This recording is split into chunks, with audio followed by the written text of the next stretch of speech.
அருணாச்சலம்ல வீரையா காந்தம்மா அப்படிங்கிற தம்பதிகள் இருந்தாங்க.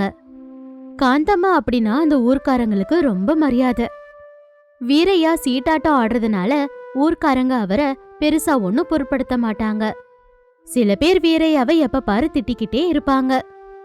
இந்த தம்பதிகளுக்கு ராம்பாபு அப்படிங்கிற ஒரு பையன் இருந்தான். ராம்பாபுவோட மனைவி ரூபா. அவன் அப்பா மாதிரி ராம்பாபு சீட்டாட்டத்துக்கு அடிமை ஆகல. கஷ்டப்பட்டு விவசாயம் செஞ்சுக்கிட்டு குடும்பத்தை நல்லா பாத்துக்கிட்டான். ஒரு நாள் காந்தம்மா, ராம்பாபு, இந்த முறை நமக்கு நல்ல வருமானம் வரும்ல? அதாண்டா நீ இந்த முறை போட்டிருக்கல அந்த காலிஃப்ளவர் பயிறு, அத பத்தி தான் நான் சொல்றேன். உங்களுக்கு எந்த சந்தேகமும் வர வேண்டாமா, நான் இந்த முறை ரொம்ப புத்திசாலித்தனமா வருமானம் வர மாதிரி பயிரை போட்டிருக்கேன். முன்னாடி விட இந்த முறை நான் கொஞ்சம் அதிகமாவே பயிருங்களை போட்டிருக்கேன். இந்த காலிஃப்ளவர் பயிரால இந்த முறை நமக்கு 2 மடங்கு லாபம் நிச்சயமா வரும். அப்படின்னா இந்த முறை எனக்கு ஒரு நல்ல கோல்டு செயின் செய்யுங்க. அத்தை அனுமதியோட தான் நான் கேக்குறேன். என்னம்மா இவ சொல்றா? உங்களுக்கு முன்னாடியே தெரியுமா? ஆமாண்டா, பாவம் மருமக ரொம்ப நாளாவே ஒரு தங்க செயின் வேணும் அப்படின்னு கேட்டுக்கிட்டு இருக்கா. வருமானம் அவ்வளோ இல்லையேன்னு சொன்ன உடனே அவ கொஞ்சம் பொறுமையா இருந்தா. இந்த முறையாவது மருமகளுக்கு நீ அதை வாங்கி கொடுடா. அது சரி, என்னோட மனைவி அவ்வளோ பெரிய ஆசையை கேட்டிருக்கா. அப்போ நீங்களும் எதனா ஒன்று கேட்கணும்னு இருப்பீங்கல்ல? உங்க மனசுல என்ன இருக்கு? என் மனசுல ஒன்னும் இல்லப்பா. எனக்கு ஒன்னும் வேணாம், மருமகளுக்கு வாங்கி கொடுத்தா போதும். பொய் பொய் அத்தை, எதுக்கு இப்படி மறைக்கிறீங்க? அவரு கேக்குறாருல்ல, சொல்லுங்க அத்தை. இங்க பாரு மருமகளே, கொஞ்சம் சும்மா இரு, அவனை பயமுறுத்தாத. ரூபாவை ஏமா தடுக்கிறீங்க? உங்களுக்கு என்ன வேணுமோ நீங்க அதை சொல்லுங்கம்மா. எதுக்குமா நீங்க மறைக்கிறீங்க? எப்படியும் இந்த முறை நமக்கு நல்ல வருமானம் வரும். 3 மடங்கு வருமானம் வரும். அந்த வருமானம் வச்சு நல்லபடியா உங்களுக்கு வேண்டியது எல்லாத்தையும் வாங்கி தரேன். என்னன்னு சொல்லுங்கம்மா. அது அது என்னோட காலுக்கு கொலுசு வேணும்பா. அந்த நாள்ல எங்க அப்பா எனக்கு வாங்கி கொடுக்கல, அப்புறமா உங்க அப்பாவும் எனக்கு வாங்கி கொடுக்கல. நீயாவது வாங்கி தரியான்னு நான் நிறைய முறை கேட்கலான்னு நினைச்சேன். ஆனா நம்ம வருமானம் பெருசா ஒண்ணும் இல்லல, அதுக்குதான் கேட்காம இருந்த. ஐயோ, இதுக்கே இப்படி நீங்க கஷ்டப்பட்டா எப்படிமா? இந்த முறை உங்க ஆசை நிறைவேறிடும் அப்படின்னு ராம்பாபு சொன்னதுனால ஒரு பக்கம் காந்தம்மா, இன்னொரு பக்கம் ரூபா 2 பேருமே சந்தோஷப்பட்டாங்க.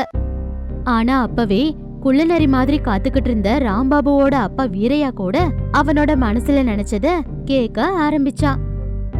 ஆஹா, மனைவிக்கும் அம்மாவுக்கும் எந்த ஒரு சங்கடமும் இல்லாம அவங்க கேக்குறது எல்லாத்தையும் நீ வாங்கி தரலடா. நல்ல பையன் அப்படின்னா அது நீதாண்டா. அப்படியே அதே கையால எனக்கும் கொஞ்சம் பணத்தை கொடுத்த அப்படின்னா உன்னோட அப்பா இந்த வருஷம் முழுக்க எந்த ஒரு கஷ்டமும் இல்லாம சீட்டாட்டம் ஆடுவேன். அதனால உனக்கும் எவ்வளவோ வருமானம் வரும்டா. நிஜம்தான். என்னங்க, இப்பவே அவன் உங்களால தலைய பிச்சுக்கிட்டு இருக்கான். அவனை கஷ்டப்படுத்தாதீங்க. தலைய ஏன்பா நீ பிச்சுக்கிட்டு இருக்கிற? கழுத்துல ஏதாவது சுளுக்கு இருக்கா? அப்படி இல்லனா தலைய பக்கத்துல திருப்ப முடியாம தலைய பிச்சுக்க பாக்குறியா? இதுதான் வேணாங்கிறது. அவனை வார்த்தையால கஷ்டப்படுத்தாதீங்க. இப்போ நான் என்னடி செஞ்சேன் நீ அப்படி சொல்ற? உன்ன மாதிரியே நானும் ஒரு ஆசையா அவன்கிட்ட கேட்டேன். அவ அதை நிறைவேற்றணும்ல, அது அவனோட கடமையும் கூட. மாமா, இவரு நமக்காக தினமும் கஷ்டப்பட்டு விவசாயம் செஞ்சாரு. இவ்வளோ நாளா கஷ்டப்பட்டதுக்கு அவருக்கு ஒரு நல்ல பலன் கிடைக்க போகுது. தயவு செஞ்சு அவர்கிட்ட பணம் கேட்காதீங்க மாமா. அவரு விவசாயம் செஞ்சு கஷ்டப்பட்டு சம்பாதிக்கிறது நம்ம குடும்பத்துக்காக தானே. அப்படின்னா நான் குடும்பம் இல்லையாமா? நான் கூட இந்த வீட்டு ஆளுதானே. அந்த பண்ணை என்னது, அதை வச்சு இவன் விவசாயம் செஞ்சதுனாலதான் இவனுக்கு நல்ல பேரு கிடைச்சிருக்கு. இதுல நான் என்ன அப்படி கேட்டுட்டேன்? கொஞ்சோண்டு பணம் மட்டும் தானே. இந்த மாமாவோட ஆசைய கூட உன்னோட புருஷன் தீக்கணும்ல. இப்படி அவங்க பேசிக்கிட்டு இருக்கும்போது அங்க அந்த ஊர் தலைவர் வந்தாரு. வரும்போதே அவரு கத்திக்கிட்டே அங்க வந்தாரு.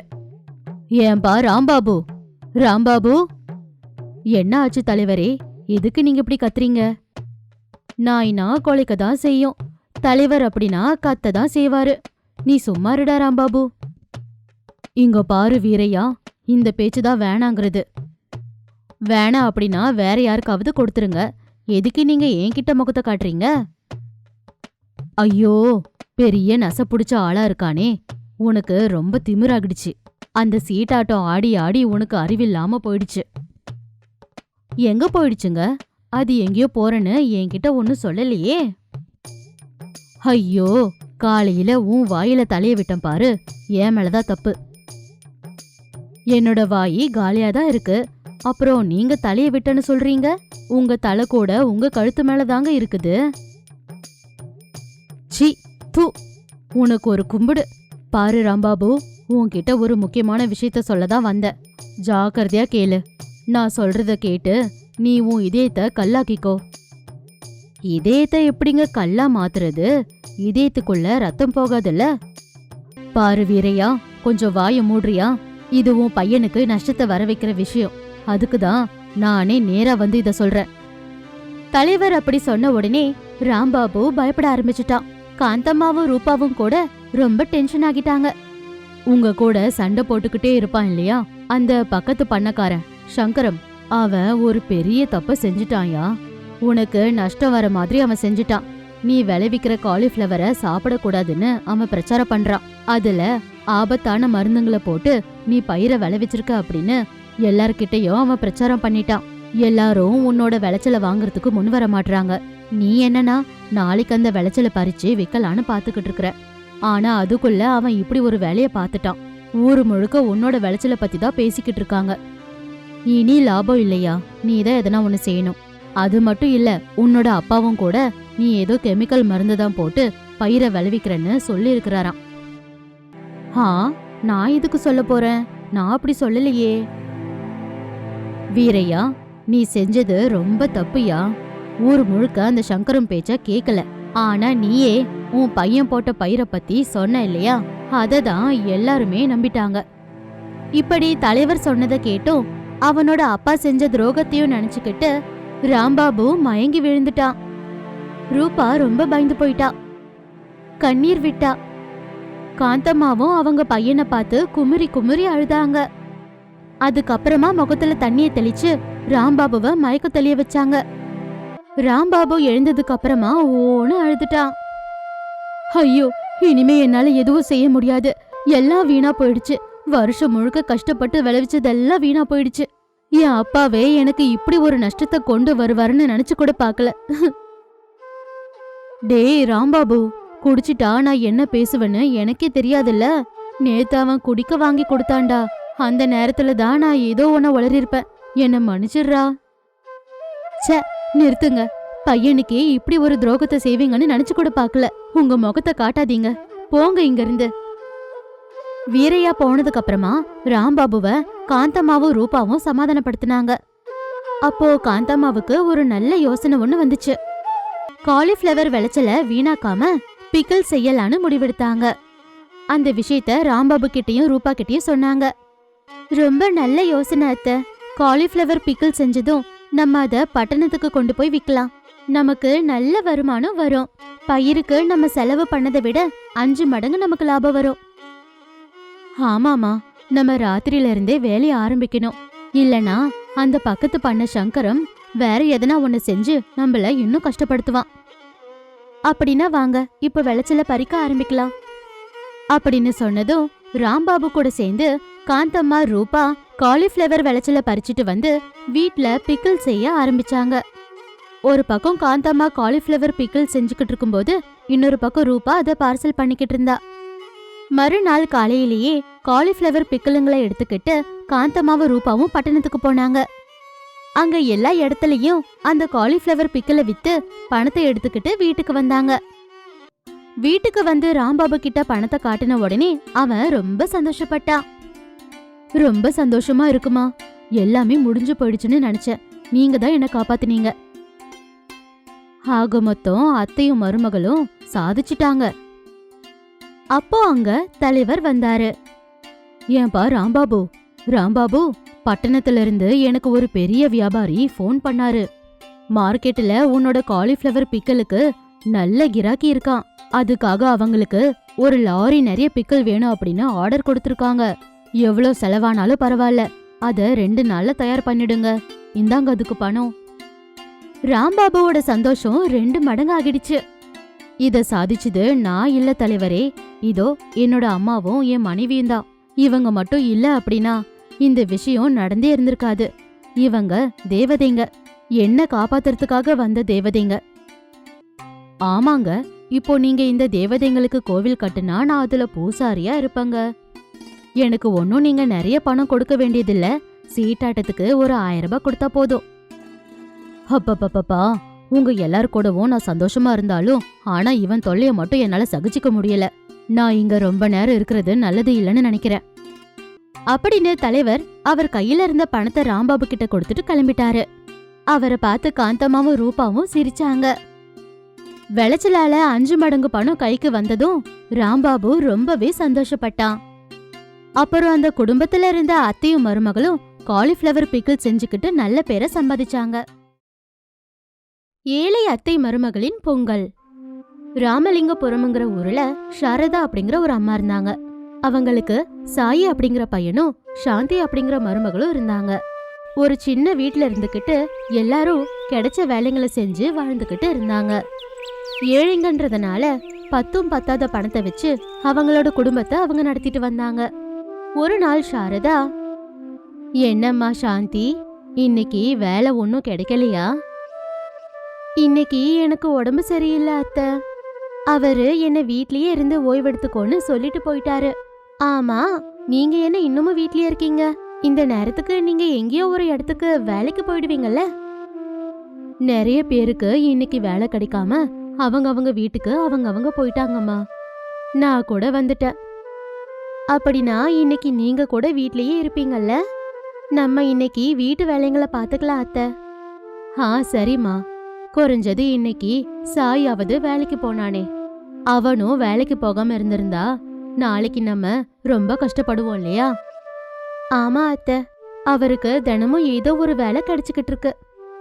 இப்படி அத்தையும் மருமகளும் பேசிக்கிட்டு இருக்கும் போதே சாய் கூட திரும்ப வீட்டுக்கு வந்துட்டான். சாய பார்த்து சாந்தியும் சாரதாவும் ஷாக் ஆயிட்டாங்க. என்ன அப்படி பாக்குறீங்க? எனக்கும் இன்னைக்கு வேலை கிடைக்கல. இன்னைக்கு பந்தாமா, எந்த பஸ்ஸுங்களும் கூட ஓடல. வேலைக்காரங்கெல்லாம் வீட்டுக்கு போயிட்டாங்க. நானும் வந்துட்டேன். நீங்க ஒன்னும் பயப்படாதீங்கம்மா, நாளைக்கு கண்டிப்பா வேலை கிடைக்கும். என்னவோ இந்த பாழா போன வாழ்க்கை, நாம கஷ்டப்படலனா வாழ முடியாம போயிடும். குறைஞ்சது சாப்பாட்டுக்காகவாவது எந்த ஒரு கஷ்டமும் இல்லாம பாத்துக்கலான்னு பார்த்தா அதுவும் நடக்க மாட்டேங்குது. கஷ்டப்படாதீங்க அத்தை. பொங்கல் பண்டிகை கூட இப்போ வந்துகிட்டு இருக்கு இல்லம்மா? ஊர்ல எல்லாரும் எவ்வளவோ சந்தோஷமா பண்டிகை கொண்டாடுறாங்க. நம்ம நிலைமை மட்டும்தான் இப்படி இருக்கு. என்ன செய்யறதுனே எனக்கு ஒன்னும் புரியலமா. சரிம்மா, அதெல்லாம் நம்ம அப்புறமா யோசிக்கலாம். இப்ப முதல்ல எனக்கு சாப்பாடு போடுங்க, எனக்கு பசியா இருக்கு அப்படின்னு சாயி உட்கார்ந்ததுமே சாந்தி பழைய சோறை கொண்டு வந்து கொடுத்தா. அந்த பழைய சோறை சாயி நாக்க தட்டிக்கிட்டு சாப்பிட்டா. அப்புறமா அவன் அம்மா சாரதாவை பார்த்து, இதுக்கு போய் இப்படி கஷ்டப்பட்டா எப்படிமா? உடம்புல சக்தி இருக்கு, கஷ்டப்படலாம். இப்ப பண்டிகையை சொல்றீங்களா? என்னைக்கு நமக்கு அறுசுவ விருந்தும் கிடைக்குதோ அன்னைக்குதான் நமக்கு பண்டிகை. சீச்சி, நீ என் வயிற்றுலதான் வந்து பிறந்தியா? இப்படி சொல்ல உனக்கு வெக்கமா இல்லையா? எல்லார் வீட்லயும் பொம்பளைங்க வீட்ல இருப்பாங்க, ஆனா நம்ம வீட்ல மட்டும் 3 பேருமே வேலைக்கு போறோம். எங்களை வீட்ல உட்கார வச்சுட்டு நீ சம்பாதிச்சு கொண்டு வரணும் அப்படிங்கிற யோசனை கூட உனக்கு வரவே இல்லையா? ஆமா, உன்னை சொல்லி என்ன பிரயோஜனம்? உங்க அப்பாவை சொல்லணும். உன் அப்பா கூட அப்படிதான், இருந்த நாள் வரைக்கும் என்ன வேக வச்சு சாப்பிட்டாரு. இப்போ நீ. அத்தை, அவரை எதுவும் சொல்லாதீங்க அத்தை, அவரு கஷ்டப்படுவாரு. அவனுக்கு ஏத்த மாதிரி தான் நீ கூட பேசுறமா. இந்த பொங்கல் பண்டிகைய எப்படி கொண்டாடுறதுன்னு எனக்கு ஒண்ணுமே புரியல. கையில ஒரு பைசா கூட இல்ல, பத்தாததுக்கு இன்னைக்கு வேலையும் கிடைக்கல. நம்ம கிட்ட இருக்கிறத வச்சு நம்ம பாத்துக்கலாம் அத்தை. நம்ம யாரையும் கவனிக்க வேணாம், நிம்மதியா இருக்கலாம். இருக்கிறத வச்சு சமாளிச்சுக்கலாம் அத்தை. இப்படி மருமக சொன்னதுனால சாரதா கொஞ்சம் அமைதியானா. அன்னைக்கு மறுநாள் காலையிலேயே சாந்தி தூங்கி எழுந்துட்டா. வீட்டை சுத்தம் செஞ்சுக்கிட்டு இருந்தா. வீட்டுக்கு முன்னாடி அழகான கோலத்தை போட்டா. அதுக்கப்புறமா சாரதா தூங்கி எழுந்து தயாராகி வேலைக்காக வெளியே போனா. ஊர்ல பொங்கல் பண்டிகை கொண்டாடுறத பார்த்து கொஞ்சம் கஷ்டப்பட்டா. சாயி அவன் அம்மாவோட கஷ்டத்தை பார்த்து மௌனமா இருந்தா. நீங்க இப்படி கஷ்டப்படாதீங்கம்மா, என்னால பார்க்க முடியல. அத்தை, என் கோலத்தை பாத்தீங்களா? ரொம்ப அழகா போட்டிருக்கல. என்னோட வண்ண வண்ண கோலம் எப்படி இருக்கு? ரொம்ப நல்லா இருக்குமா. ஐயோ, என்ன அத்தை, ஏதோ ஒன்ன யோசிச்சுக்கிட்டே இருக்கீங்க. உங்க முகத்தை பார்த்தாலே அப்படியே தெரியுது. அது இல்லம்மா, இன்னைக்கு பொங்கல் இல்லையா? எல்லாரும் பண்டிகைன்றதுனால ரொம்ப சந்தோஷமா இருக்காங்க. நமக்கு இன்னைக்கு வேலை கிடைக்கிறதுக்கு வாய்ப்பு இல்லையோன்னு எனக்கு தோணுது. ஆமாமா, நீங்க சொல்றது உண்மைதான். ஏற்கனவே கொஞ்சம் பேரு வேலைக்கு போய் எதுவும் கிடைக்காம திரும்ப வந்துட்டாங்கம்மா. இப்ப என்ன செய்யறது? அத்தை, நான் கூட காலையில இருந்து கொஞ்சம் கவனிச்சுக்கிட்டே இருக்கேன். நிறைய பேரு வீட்டு வாசலுக்கு தோரணம் கட்டுறதுக்காக மாவேலைங்களுக்காக பாத்துக்கிட்டு இருக்கிறாங்க அத்தை. அது கிடைக்காததுனால எல்லாரும் மாவெளியில தோரணத்தை கட்டுறதையே விட்டுட்டாங்க.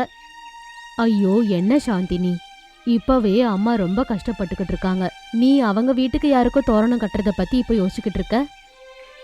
அடே முட்டாளே, மருமக சொல்றது உனக்கு புரியலையாடா? எனக்கு நல்லா புரிஞ்சு போச்சு. இப்போ நம்ம மாவெளிங்களை எடுத்துட்டு வந்து வித்தோம்னா நிறைய பேர் அதை வாங்குவாங்கல்ல. அதை வித்தா நமக்கும் பணம் கிடைக்கும்ல. இப்பயாவது புரியுதா? ஆ, புரிஞ்சிருச்சு. ஆனா மாவெளிங்களை எங்க இருந்து எடுத்துட்டு வருது சொல்லுங்க? அதோ அந்த குளத்துக்கிட்ட தான் போகணும். அது 10 கிலோமீட்டருக்கு தூரமா இருக்குதுல்ல. 3 பேரும் சேர்ந்து போய் மாவெளிங்களை எடுத்துட்டு வரலாங்க. அதுக்கு அப்புறமா நானும் அத்தையும் அதை விக்கிறோம். நீங்க போய் இன்னொரு முறை இன்னும் கொஞ்சம் மாவெளிங்களை எடுத்துட்டு வாங்க, சரியா? சரி, அப்படின்னா வேலையை உடனே ஆரம்பிக்கலாம். இப்படி சாந்தி, சாயி, சாரதா 10 கிலோமீட்டருக்கு அந்த பக்கமா இருக்கிற மாமர தோட்டத்துக்கு போனாங்க. அங்க இருந்து துளிர் மாவெளிங்களை அவங்க எடுத்துட்டு வந்து விக்கிறதுக்கு ஆரம்பிச்சாங்க. அத்தை மருமகளோட யோசனை பழிச்சிருச்சு. மாவிலைங்களை நிறைய பேர் வாங்கிக்கிட்டாங்க. பணமும் நிறைய வந்துச்சு. இன்னொரு பக்கம் மாவிலைங்க கூட சேர்த்து கரும்புங்களையும் சாமந்தி பூவை கூட வித்தாங்க. பொங்கல் பண்டிகை அப்படிங்கறதுனால நிறைய பேரு சாந்தி, சாரதாவோட வீட்டுக்கிட்ட வந்து அவங்களுக்கு வேண்டியதை வாங்கிட்டு போனாங்க. அம்மாடி சாந்தி, பாத்தியா, கை நிறைய பணம். இவ்வளோ பணத்தை பார்த்து எவ்வளோ நாளாச்சு. ஆமா அத்தை. இப்ப நம்ம எடுத்துட்டு வந்தது எல்லாமே வித்துருச்சு இல்லையா? போய் மறுபடியும் எடுத்துட்டு வரவா? போதும்பா. இந்த பணத்தை வச்சு நம்ம நிம்மதியா பொங்கல் பண்டிகையை கொண்டாடலாம். முதல்ல போய் நம்ம புது துணிங்களை வாங்கலாம், வாங்க. இப்படி சாரதா பையன் மருமக கூட சேர்ந்து அவங்களுக்கும் புது துணிய வாங்கிக்கிட்டாங்க. வீட்டுக்கு வந்து நல்ல சாப்பாடை தயார் செஞ்சாங்க. 3 பேரும் உட்காந்து சாப்பிட்டுக்கிட்டு நிம்மதியா பேசிக்கிட்டு இருந்தாங்க. அப்போ அவங்க வீட்டுக்கு அந்த ஊர் தலைவர் வந்தாரு. வாங்க தலைவர் அவர்களே, வாங்க. உங்களுக்கு பொங்கல் நல்வாழ்த்துக்களுங்க. உங்களுக்குமா? நான் வந்த விஷயம் என்ன அப்படின்னா, இன்னைக்கு பொங்கல் பண்டிகை அப்படிங்கறதுனால நாங்க கோல போட்டியை நடத்தினோம். ஊர்ல எல்லார் வீட்டு முன்னாடியும் போட்டிருந்த கோலத்தை பார்த்தோம். அதுல உங்க மருமக போட்ட கோலத்தை தான் நிறைய பேரு விரும்பினாங்க. கோல போட்டியில உங்க மருமக ஜெயிச்சிட்டாங்க. இந்தாங்க பரிசா இந்த பணத்தை வாங்கிக்கோங்க. இப்படி தலைவர் கொடுத்த பணத்தை வாங்கிக்கிட்டு சாரதா ரொம்ப சந்தோஷப்பட்டா. என்னோட மருமக தங்கம். இந்தாமா சாந்தி, நீ கோல போட்டியில சம்பாதிச்ச பணம். இந்த பணத்தால நம்ம 1 வாரத்துக்கு வேலைக்கு போக வேண்டிய அவசியமே இல்ல. பண்டிகை அன்னைக்கு நமக்கு எல்லாமே நல்லதா நடக்குது. நல்லவங்களுக்கு கண்டிப்பா நல்லதே நடக்கும்பா. சரி சாரதாமா, இப்போ நான் போயிட்டு வரேன். நான் இப்போ பட்டணம் வரைக்கும் போயிட்டு வரணும். என் பேரன் ஊர்ல இருந்து வந்திருக்கான். அவனுக்கு காத்தாடி விடணுமா. இங்க அது கிடைக்காது. அதுக்குதான் பட்டணம் வரைக்கும் போய் அதை வாங்கிட்டு வரணும். இங்க பாருங்க தலைவரே, அந்த காத்தாடிங்களை இன்னும் கொஞ்ச நேரத்துல எங்க வீட்டுக்கு முன்னாடியே விக்கலான்னு நினைக்கிறோம். கொஞ்ச நேரம் பொறுத்து வாங்க, வாங்கிட்டு போவீங்க. சரிம்மா, நான் போயிட்டு வரேன் அப்படின்னு தலைவர் அங்கிருந்து போயிட்டாரு.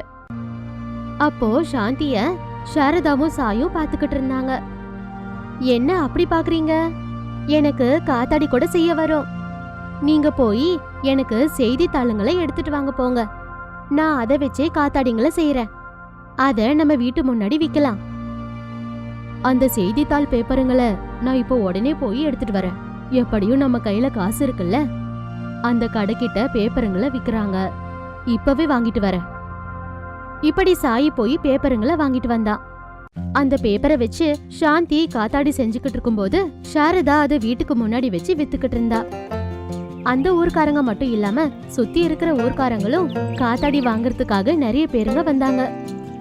சாரதா கையில இந்த முறை 3 மடங்கு பணம் வந்துச்சு. அந்த பணத்தை பார்த்து சாந்தியும் சாயும் ரொம்ப சந்தோஷப்பட்டாங்க.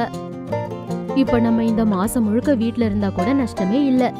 இந்த பணத்தை வச்சு சந்தோஷமா வாழலாம்.